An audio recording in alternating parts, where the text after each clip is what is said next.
Assalamualaikum warahmatullahi wabarakatuh. Ya, jumpa lagi ya dengan saya di channel saya. Dan saya ucapkan selamat bergabung di mata kuliah persamaan diferensial ya, untuk pertemuan kita yang ketiga kalinya. Oke, sebelum saya masuk ke materi, ada yang perlu saya sampaikan, yaitu nanti pada pertemuan ketujuh akan saya bahas ya semua latihan-latihan soal yang ada di setiap PPT saya yang sudah saya sharekan kepada kalian. Nah, harapannya nanti bisa kalian gunakan untuk belajar menghadapi UTS begitu. Oke, langsung saja untuk mempersingkat waktunya ya. Oh ya, yang kedua ya, karena materi ini sangat membutuhkan tingkat kefokusan yang lumayan cukup, maka saran saya ketika mendengarkan video ini, menyimak video ini, belajar di video ini, kalian jangan sambil melakukan yang lainnya gitu ya. Dan siapkan alat-alat tulis, apabila ada yang perlu dicatat bisa dicatat nanti. Oke, kita langsung ke materi. Kemarin kita sudah belajar ya menentukan solusi dari bukan menentukan apa itu mengetahui arti dari solusi persamaan diferensial. Sekarang kita akan mencari solusi di bermacam-macam jenis persamaan diferensial. Sekarang yang pertama itu adalah persamaan diferensial order 1 ya. Nah, persamaan diferensial order 1 ini nanti ada macam-macamnya lagi. Nah, kita akan bahas satu persatu ya, dimulai ya dari yang pertama itu adalah persamaan diferensial order 1 untuk variabel terpisah. Oke, sebelumnya bentuk umum dari persamaan diferensial order 1 itu seperti itu ya. Y aksen sama dengan fungsi f di dalam variabel x dan y ya. Atau mxy dx ditambah nxy dy sama dengan 0. Nah, maksudnya y aksen itu kan nilainya kemarin kan dy per dx kan. Apabila itu y nya itu dipindah ke ruas kanan untuk y aksen sama dengan fxy nya itu, maka bentuknya nanti akan menjadi seperti yang kanan itu, yang atau m besar dan n besar itu gitu. Itu asalnya dari situ, sebenarnya sama saja sih itu. Oke, lanjut saja untuk penyelesaian pertama ya, orde 1 variabel terpisah. Maksudnya variabel terpisah itu yang variabel x itu sudah ikut di dx, y itu sudah ikut di dy. Lah itu kan sudah terpisah kan, seperti itu. Maksudnya kan terpisah itu ya seperti itu gitu. Misalkan itu bentuk umumnya gx dx. X sama dengan x ikut dx, y ikut dy. Nah itu loh maksudnya variabel terpisah itu.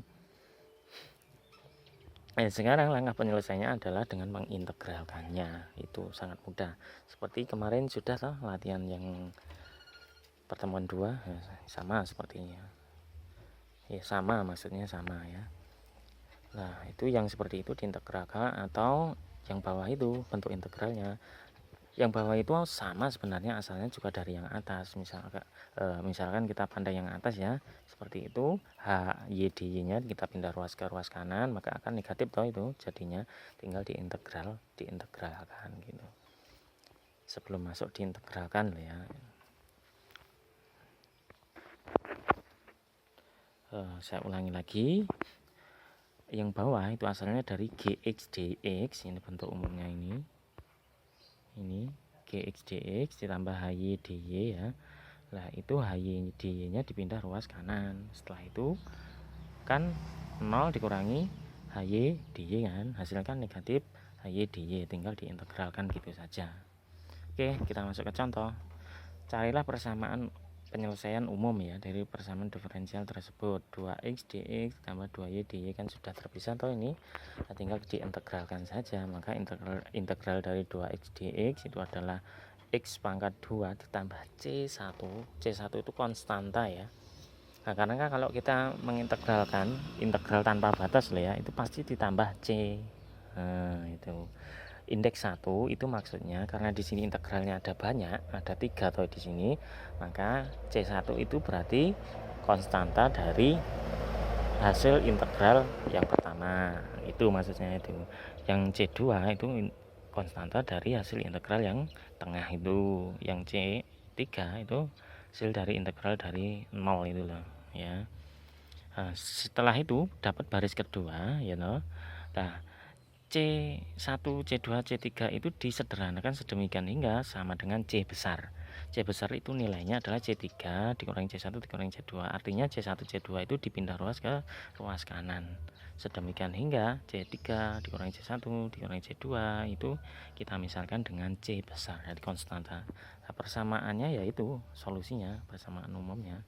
Kalau kita pakai cara kedua, maka kita pindahkan ruas dulu 2y dy nya ke ruas kanan, maka ketemu nanti x kuadrat ditambah c1 sama dengan negatif y ditambah c2. Itu terus c2 dikurangi c1 itu kita misalkan dengan c besar. Sama atau hasilnya sama. Nah, terserah kalian pakai yang mana. Kita lanjut.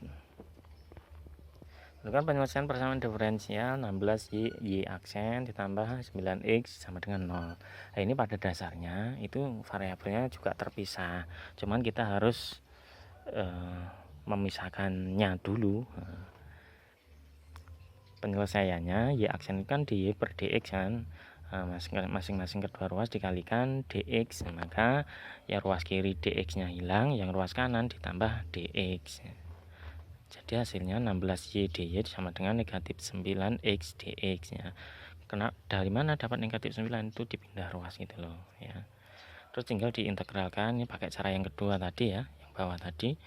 Ketemu C1 dan C2 lagi ya loh. Terus untuk negatif 9 per 2 x pangkat 2 dipindah ruas ke ruas kiri jadi tambah, C1 nya dipindah ruas ke ruas kanan, C2 dikurangi C1 dimisahkan dengan C besar. Nah, hasilnya itu mudah ya ini ya, saya pikir ini sangatlah mudah.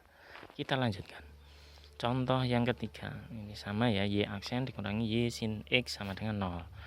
Y aksen kita ubah jadi dy per dx ya, masing-masing ruas dikalikan dx. Kalau ini dipindah ruas dulu ya, y sin x nya. Setelah itu masing-masing ruas dikalikan dx ya.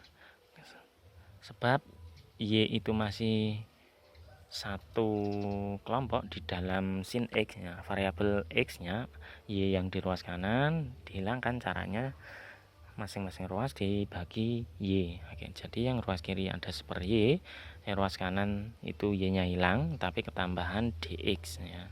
Yang ruas kiri dx nya itu hilang, tinggal diintegralkan. Integral dari seper y itu kan ln y. Demikian hingga ditambah C1 ditambah C2. Pengerjaannya sama seperti yang contoh sebelumnya. Oke, sampai sini saya kira ini sangat mudah sekali loh ya ini. Ya, jadi nanti kalian harus intinya mengetahui cara mengintegralkannya, entah itu integral fungsi, integral trigonometri, atau integral hiperbolik ya. Harus dihafal kembali logaritma. Intinya sama, matematika itu asik kok. Kita lanjutkan. Nah, sekarang ini ada latihan soal, coba kalian kerjakan. Kalian bisa, kalau nggak bisa tanya ya, tanya boleh ke teman dulu kalau malu ya. Kalau teman sekiranya masih kurang paham juga, tanya ke saya via WhatsApp atau via komen YouTube di sini. Oke, sekian dari saya untuk pertemuan kita yang ketiga ini. Saya ucapkan selamat belajar dan jangan lupa jaga kesehatan. Sekian, terima kasih. Sampai jumpa di pertemuan selanjutnya minggu depan. Akhirnya, assalamualaikum warahmatullahi wabarakatuh.